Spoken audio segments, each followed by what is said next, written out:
paintings of Frida Kahlo? Can you picture her self-portraits? She's also a fashion icon, isn't she? But underneath those long skirts, she was hiding what she called an ugly, thin leg that she had from polio.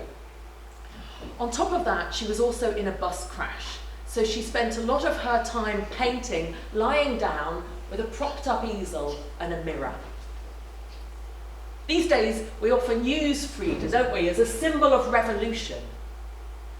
And it is revolutionary, isn't it, to put flowers in your hair while you reconcile with the body that you have every day of your life. Well, I was thinking about Frida as I was lying in bed this morning, because I'm 45 now, and my daughter told me, "Mum, your moustache is getting a little bit out of control."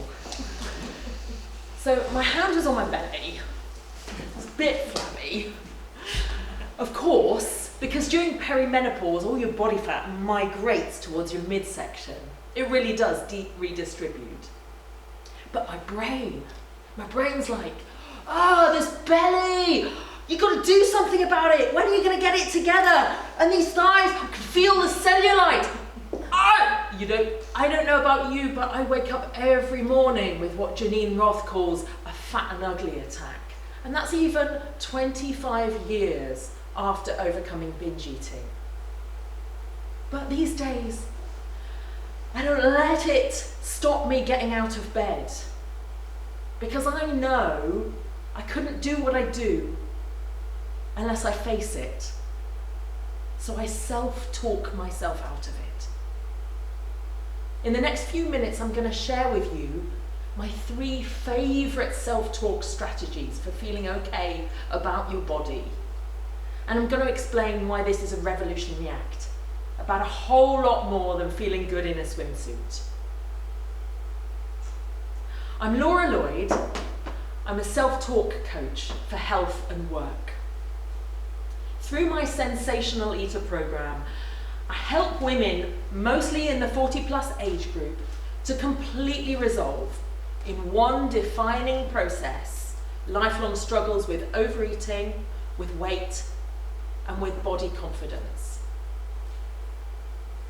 I also teach eating psychology to other coaches. I'm certified as a menopause specialist, a binge eating specialist. But what I really love is how words and pictures come together. I've edited for The Guardian, I've written plays and directed for the theatre. When I coach, I often have an easel and I sketch note our conversations, and my illustrated ebook has been downloaded over 2,000 times.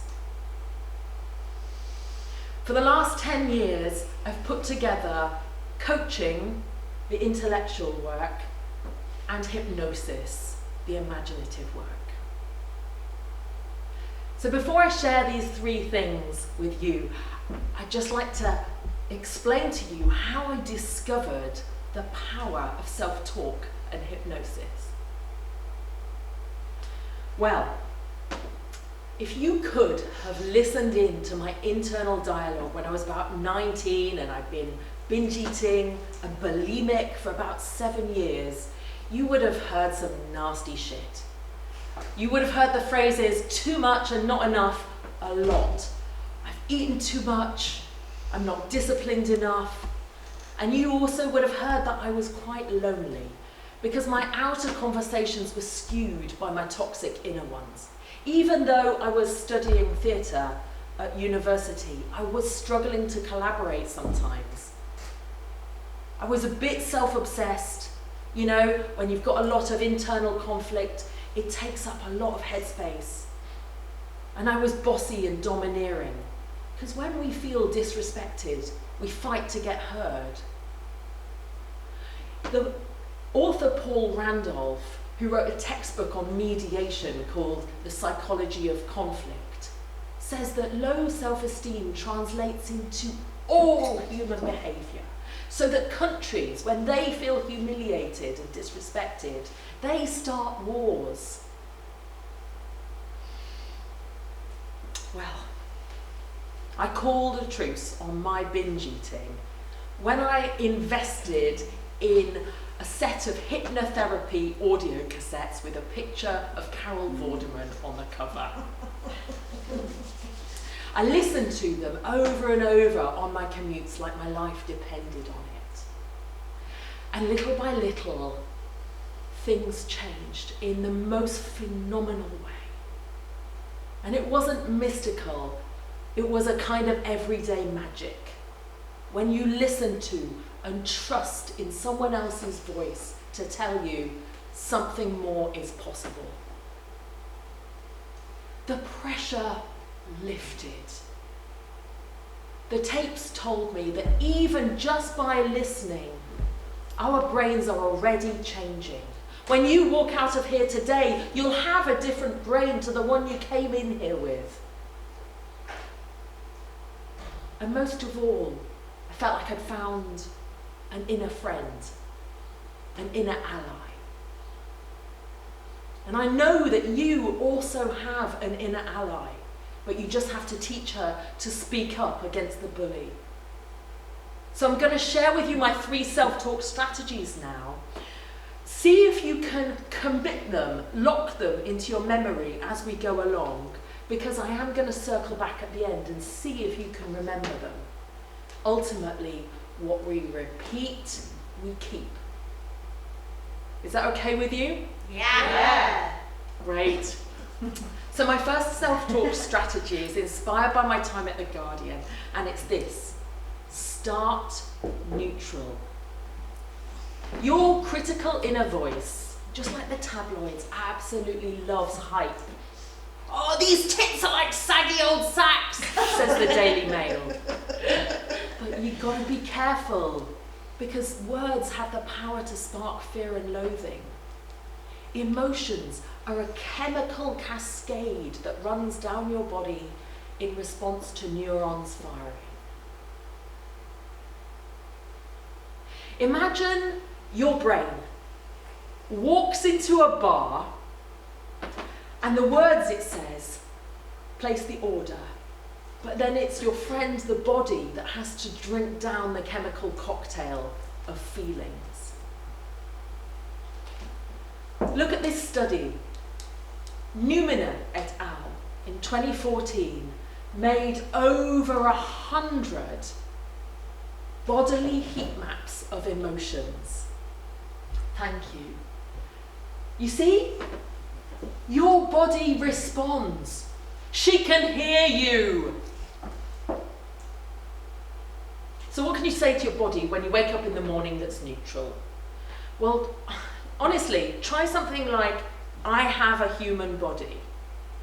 Because if you can get your brain to accept something basic and boring, you can build on it.